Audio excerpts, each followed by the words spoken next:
తాజా పరిణామాలతో ప్రొద్దుటూరు నియోజకవర్గ టీడీపీ జోష్ అందుకుంది. శనివారం 19వ ward YCP councillor Shaik Muneer టీడీపీలో చేరగా ఆదివారం మధ్యాహ్నం ప్రొద్దుటూరు మున్సిపల్ మాజీ కౌన్సిలర్లు గంజికుంట ఆంజనేయులు, ఆయన సతీమణి గంజికుంట కృష్ణవేణి రాష్ట్ర టీడీపీ నాయకులు సీఎం సురేష్ నాయుడు ఆధ్వర్యంలో టీడీపీలో చేరారు. సోదరీమణులకు మరియు 41వ వార్డు పుర ప్రజలందరికీ మరియు వేదికను అలంకరించినటువంటి పెద్దలందరికీ నా నమస్కారములు. మీరు తప్పకుండా తెలుగుదేశం పార్టీ జెండాకి ఓటు వేసి చంద్రబాబు నాయుడిని గెలిపించి మన యొక్క పథకాలన్నీ అమలుపరుచుకోవాలని ప్రొద్దుటూరు ప్రజలందరికీ నేను విన్నవించుకుంటున్నాను. మనం ఎంతో అభివృద్ధి చెందాలని, ప్రజలందరికీ ఎంతో ఇప్పుడు లోటుపాట్లు జరుగుతున్నాయి, అవన్నీ సక్రమంగా జరగాలని మనమందరము సరి అయిన నిర్ణయం తీసుకొని మన ఓటును సద్వినియోగపరచుకోవాలని, తెలుగుదేశం పార్టీ గెలిపించాలని, తెలుగుదేశం పార్టీ జెండాను రెపరెపలాడించాలని, చంద్రబాబు నాయుడికి ఓటు వేసి మన సైకిల్ గుర్తునే గెలిపించాలని మేము కోరుతున్నాం. ఈ అవకాశం ఇచ్చిన పెద్దలందరికీ నా నమస్కారం. జిలాని గారు, మాజీ కౌన్సిలర్ బాబాయ్ గారు, నిన్ననే మన పార్టీలో చేరిన కౌన్సిలర్ మునీర్ గారు, ఇప్పుడు తెలుగుదేశం పార్టీలో చేరిన మా కుటుంబ సభ్యులందరికీ, ఈ సమావేశానికి వచ్చిన మహిళలకు, పెద్దలకు, చిన్నలకు అందరికీ పేరు పేరున నమస్కారాలు తెలియజేసుకుంటూ, తెలుగుదేశం పార్టీ బీసీ బడుగు బలహీన మైనారిటీ వర్గాలకు సంబంధించిన పార్టీ. ఎన్టీ రామారావు గారు స్థాపించిన పార్టీ. ఎన్టీ రామారావు గారు చనిపోయిన తర్వాత తెలుగుదేశం పార్టీని భుజస్కంధాలపై చంద్రబాబు నాయుడు వేసుకొని పేదలకు అందరికీ ఎన్నో సంక్షేమ పథకాలు ఇస్తూ రాష్ట్ర అభివృద్ధి ధ్యేయంగా ఉమ్మడి రాష్ట్రాన్ని కూడా పరిపాలించిన ఏకైక ముఖ్యమంత్రి చంద్రబాబు నాయుడు గారు. 14 సంవత్సరాలు మన రాష్ట్రానికి ముఖ్యమంత్రిగా పనిచేశారు. 14 సంవత్సరాలు ప్రతిపక్ష నాయకుడిగా పనిచేస్తాడు. అటువంటి వ్యక్తి పైన ఒక కిరాతకమైన పరిపాలన చేసే జగన్మోహన్ రెడ్డి, ఆయనపై ఎన్నో అవినీతి ఆరోపణ కేసులు ఉన్నాయి. 14 కేసుల్లో ముద్దాయి, 16 నెలలు రిమాండ్ ఖైదీగా ఉన్నాడు. అటువంటి వ్యక్తి చంద్రబాబు నాయుడు మీద కూడా అవినీతి బురద చల్లాలా అని 54 రోజులు అధికారాన్ని అడ్డపెట్టుకొని, పోలీస్ వ్యవస్థను అడ్డపెట్టుకొని 74 సంవత్సరాల చంద్రబాబు నాయుడిని జైల్లో వేయడం జరిగింది. మనమందరం గమనిస్తున్నాం. ఈరోజు రాష్ట్రంలో ప్రభుత్వం అధికారం రావాల్సింది చంద్రబాబు నాయుడు కాదు, ప్రజలకు, మనకు రావాలా అధికారం. ఎందుకు రావాలా అంటే భవిష్యత్తు బాగుండాలా. మన ఆంధ్ర రాష్ట్రంలో ఇండస్ట్రీలు కానీ, విడిపోయిన రాష్ట్రంలో అప్పుల పాలు ఉంటే ఎన్నో కష్ట నష్టాలు పడి సంపద సృష్టించి చంద్రబాబు నాయుడు గారు రాష్ట్రాన్ని ముందడుగు ఇచ్చినారు. ఈరోజు మన ముఖ్యమంత్రి జగన్మోహన్ రెడ్డి ఒక్కసారి అవకాశం ఏంటని చెప్పి ఏం చేస్తా ఉన్నాడు మనం అంతా చూస్తాం. అప్పుల రాష్ట్రంగా మార్చేసినాడు.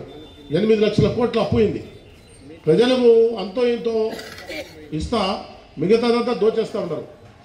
చంద్రబాబు నాయుడు గారు ఇసుక ఉచితంగా ఇచ్చి ఇండ్లు కట్టుకునేటోళ్లకు, కాంట్రాక్టర్లకు అందరికీ మేలు చేస్తే ఇతను ఇసుకను ఈరోజు కోట్ల రూపాయలకు అమ్మేస్తూ ఉన్నాడు. మట్టి అమ్మేస్తా ఉన్నాడు. పూర్తి మద్యపాన నిషేధం చేస్తానన్నాడు. పూర్తి మద్యపాన నిషేధం చేయకపోగా 50 రూపాయలు ఏదో కూలోళ్ళు తాగాల్సిన చీప్ లిక్కర్ 200 రూపాయలు చేసినాడు. అంతో ఇంతో 10 రూపాయలు ఇచ్చి 100 రూపాయలు లాక్కుంటున్నాడు. ఇండ్లకు చెత్త పని వేసినాడు.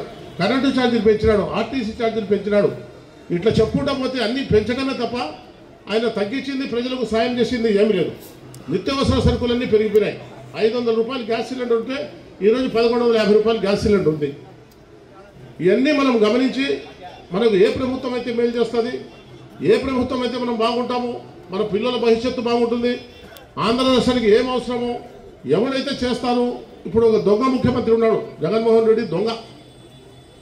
ఎందుకు చెప్తున్నామంటే ఆయన గురించి తెలియని వాళ్ళు లేరు, అందరికీ తెలుసు. అయినా మన జిల్లా వాడు, మన జిల్లా బాగుపడుతుంది, మన ప్రాంతం బాగుపడుతుందని ఒకసారి ఓట్లేసి అత్యధిక మెజార్టీతో గెలిపించినారు. గెలిపించిన కర్మకు మనం అనుభవిస్తున్నాం. మన రాష్ట్రం అధోగతి పాలైంది. ఇప్పుడైనా మనం అందరం కళ్ళు తెరిచి ఈ పొద్దుటూరులో తెలుగుదేశం జెండాను ఎగరేను నేను ఉన్నంత వరకు అని చెప్పి ప్రస్తుతం మన ఎమ్మెల్యే రాచమల్లి శివప్రసాద్ రెడ్డి శపథం చేసినాడు.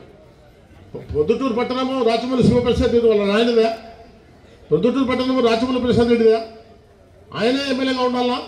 వాళ్ళ తమ్ముడు, వాళ్ళ కొడుకు వాళ్ళే ఎమ్మెల్యేగా ఉండాలా? ఎంతసేపు మేముండాలా అంటాడు. కానీ ప్రజాస్వామ్యంలో ఎవరైనా పెట్టచ్చు, ఎవరైనా గెలవచ్చు.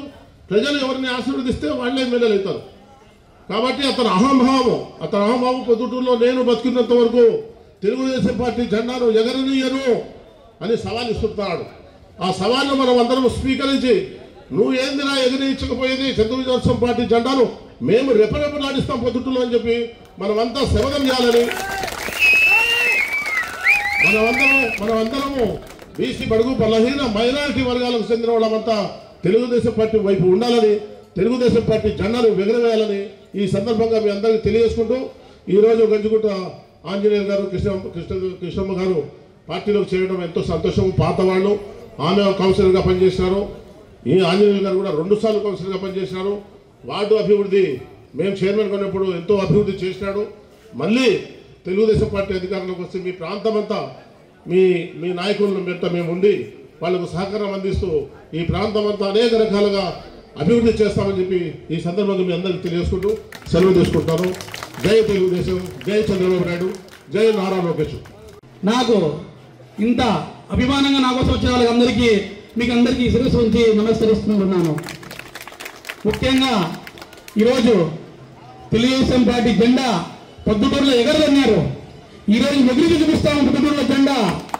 ఇది కరెక్ట్గా చెప్తున్నా. ఈరోజు 41వ వార్డు ప్రజలు మరియు పొద్దుటూరు నియోజకవర్గంలో తెలుగుదేశం జెండా రెప్పరెప్పలాడుతుంది. ఇది 110% జరుగుతుంది. ఖచ్చితంగా దేవుని సహాయం ఉంది.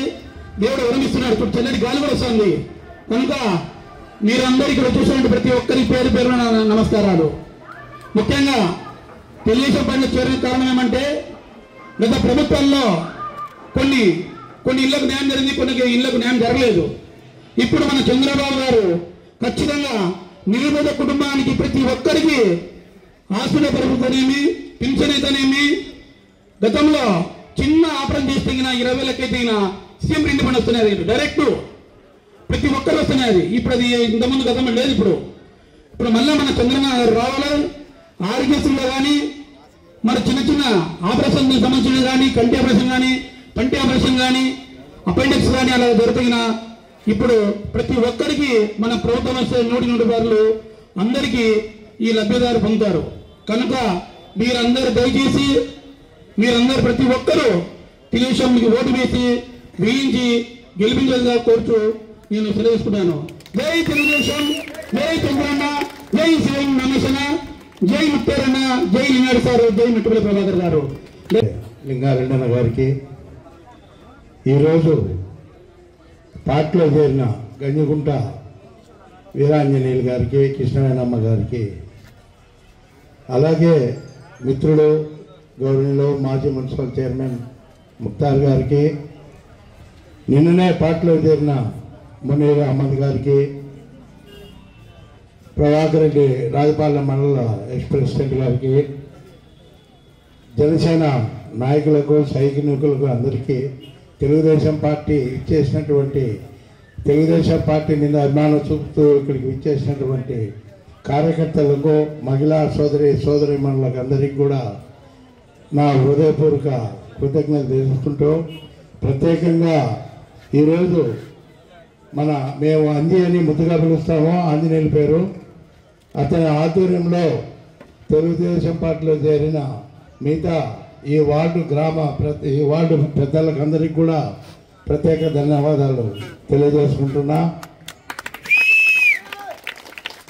ఇంకా 2 నెలల్లో ఎలక్షన్ రాబోతుంది. ఖచ్చితంగా 2 నెలలే టైం ఉంది. తప్పకుండా మీరంతా కూడా ఒక మంచి నిర్ణయం తీసుకోవాలి. గత 10 సంవత్సరాలు రాచమల్లు ప్రసాద్ రెడ్డిది ఈ ఊరు కాకపోయినా వేరే ఊరు నుంచి వచ్చి ఇక్కడ సెటిల్ చేసినా కూడా మీరు గెలిపించారు. ఆయన ఒక తూరి అప్పుడు తెలుగుదేశం పార్టీ అధికారంలో ఉన్నప్పుడు గెలిచాడు. ఇప్పుడు తన సొంత పార్టీ అయిన వైఎస్ఆర్సీపీ అధికారంలో ఉన్నప్పుడే ఆయన కూడా ఇక్కడ ఎమ్మెల్యేగా ఉన్నాడు. ప్రతిరోజు ఆయన ఏదో స్టేట్మెంట్ ఇస్తూ ఉంటాడు. నేను ప్రజల మనిషిని, ప్రజలకు ఆ సహాయం చేసినా ఈ సహాయం చేసినా, నేను మున్సిపల్ చైర్మన్ కూడా బీసీ మహిళలనే చేశా, వీవర్స్ మహిళలనే చేశాను. ఈరోజు ఆ మహార్ తల్లి పాపం ఒక్కరోజు కూడా ఆ చైర్మన్ చైర్లో కూర్చొని మీ బోటోళ్ళు వ్యక్తులు ఆమె దగ్గరికి పోయి ఏదన్నా పని చేసి పెట్టేదానికి కూడా ఆమెకు ధైర్యం లేదు. ఏదన్నా ప్రెస్ మీట్ ఉంటే అప్పుడప్పుడు రాచమల్లు గారు ఆమెను పక్కన కూర్చొని పెట్టుకొని ప్రెస్ మీట్ ఇవ్వడం తప్ప ఒక మున్సిపల్ చైర్మన్గా ఉండి కూడా ఆమెకి ఎలాంటి అధికారాలు కట్టబెట్టలేదు. మున్సిపాలిటీని తన బామర్ది చేతిలో పెట్టి దోచుకోవడం తప్ప ఏ కౌన్సిలర్ కూడా పని అప్పచెప్పడం కానీ వాళ్ళు చెప్పిన పనులు చేయడం కానీ ఈ ప్రొద్దుటూరు మున్సిపాలిటీ చరిత్రలోనే ఇంత ఘోరంగా తయారు కావడం, కాలువలు ఎత్తి దిక్కు లేదు. మున్సిపాలిటీ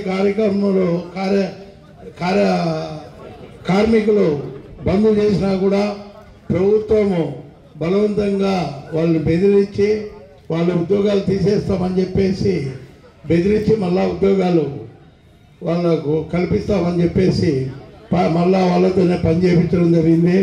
వాళ్ళు కూడా ఎంతో అసంతృప్తిగా ఏదో ఉడతాభక్తిగా పనిచేస్తున్నారు తప్ప చాలా జీతాలతో వాళ్ళ బతుకు చాలా కష్టంగా ఉంది. మీరు ఇప్పుడైనా ఆలోచన చేయాలా? ప్రొద్దుటూరు ఈ రౌడీజాని, ఈ అరాజకాన్ని, కౌన్సిలర్ల తిట్టడం చూస్తే ఆ భాష ఏ విధంగా ఉందంటే అంత ఘోరంగా ఉంది. అటువంటి భాష మేము డైరెక్ట్గా చెప్పడం బాగుండదు. కౌన్సిలర్లు వాళ్ళ ఇంట్లో గుమస్తాలుగా ఎమ్మెల్యే గారు ప్రవర్తిస్తారు. ఇది చాలా ఘోరమైన విషయం. ఇంకొకటి ఏమంటే ఈరోజు ఎక్కడ చూసినా బీసీలకు అన్యాయం జరిగింది. కార్పొరేషన్కు నిధులు లేకుండా బీసీ కార్పొరేషన్ చైర్మన్ లేచి వాళ్ళకు ₹1 కూడా లబ్ధి జరగకుండా ఉండేదంతా తనే దోచుకుంటూ జగన్మోహన్ రెడ్డి లక్షల కోట్ల రూపాయలతో సంపాదన ఏర్పరచుకున్నాడు. పేరుకు మాత్రము ఇక్కడ చైర్మన్ బీసీలకే, ఇంకా కార్పొరేషన్ చైర్మన్లు బీసీలకే, డైరెక్టర్లు బీసీలకే అని చెప్పి గొప్పలు చెప్పుకోవడం తప్ప వాళ్ళ పరిస్థితి ఒక సామాన్య కార్యకర్త కన్నా ఇంకా హీనంగా ఉంది. ఇప్పుడైనా మీరు గమనించి వీవర్స్ అందరికీ తెలుగుదేశం పార్టీ ఎన్నో కార్యక్రమాలు చేసింది, ఎన్నో భవిష్యత్తు కార్యక్రమాలు చేసింది, వాళ్ళ చైతన్యవంతులు చేసింది, ఎన్నో లోన్స్ ఇచ్చింది, మగ్గాలకు రాయితీలు ఇచ్చింది, కరెంటుకు ఛార్జీలు రాయితీలు ఇచ్చింది. ఇవన్నీ దృష్టిలో పెట్టుకొని సంక్రాంతి కానుక, ఉగాది కానుక, రంజాన్ కానుక, ఇట్లాంటి ఎన్నో క్రిస్మస్ కానుక, ఇట్లాంటివన్నీ నిత్యావసర వస్తువులన్నీ కూడా మీకు సప్లై చేయడం జరిగింది. ఇవన్నీ మూసేశాడు. ఎన్టీ రామారావు పేరు మీద అన్నా క్యాంటీన్ అని మన మాజీ ముఖ్యమంత్రి చంద్రబాబు నాయుడు గారు అన్నా క్యాంటీన్లు స్థాపించి ₹5కే భోజనం పెడతా అంటే ఈ జగన్మోహన్ రెడ్డి ఒక తూరిని వచ్చి అన్నా క్యాంటీన్లు కూడా మూసేయడం జరిగింది. ఈరోజు ప్రజలకు సేవ చేయాలనే ఉద్దేశంతోనే గత 8 నెలల ముందు నేను ప్రజలకు చేరువ కావాలనే ఉద్దేశంతోనే అన్నా క్యాంటీన్ ఓపెన్ చేయడం జరిగింది. అక్కడ పిఎన్ఆర్ కళ్యాణ బాడీకు తీసుకొని ప్రతిరోజు 5,000 మందికి అన్నం తయారు చేసి 3,000 మందికి అక్కడ అన్నం పెడుతున్నాం. 3 వ్యాన్ల ద్వారా 2,000 మందికి మీ దగ్గరికి ఇళ్ళ దగ్గరికే మేము చేరవేయడం జరుగుతుంది. మంచి రుచికరమైన భోజనం మేము ఎక్కడ లేని విధంగా ఈ విధంగా మీకు ఆకలి బాధను తీరుస్తున్నాం. మీరు గన నాకు టికెట్ వస్తుందనే నమ్మకం నాకుంది. తప్పకుండా తెలుగుదేశం పార్టీ ఖచ్చితంగా మీరు గెలిపించి తీరాలి. ఈ గెలిపించి తీస్తే ఈ అన్నా క్యాంటీన్ ద్వారా ఒక ట్రస్టు, శాశ్వతమైన ట్రస్ట్ ఏర్పరిచి వచ్చే 5 ఏళ్ళు కూడా నేను ఈ కార్యక్రమము డైలీ 5,000 మందికి కొనసాగిస్తానని చెప్పేసి మీకందరికీ తెలియజేసుకుంటున్నా. తప్పకుండా మీరు ఎన్ని ఒత్తిళ్ళు ఉన్నా ఎవరికి భయపడాల అవసరం లేదు. ఆ పెద్ద పులిని మేము ఎదుర్కోవడానికి మేము రెడీగా ఉన్నాం. ఎలాంటి ఇబ్బంది ఉండదు. కాబట్టి మీరందరూ ధైర్యంగా తెలుగుదేశం పార్టీకి ప్రభావాలకు లొంగకుండా, భయానికి లొంగకుండా అక్కడున్న మెజార్టీతో మీరు ఇక్కడ తెలుగుదేశం పార్టీని గెలిపిస్తే తప్పకుండా పొద్దుటూరు రూపురేఖలు మార్చడం కానీ, మీ భవిష్యత్తు రూపురేఖలు మార్చడం కానీ తెలుగుదేశం పార్టీ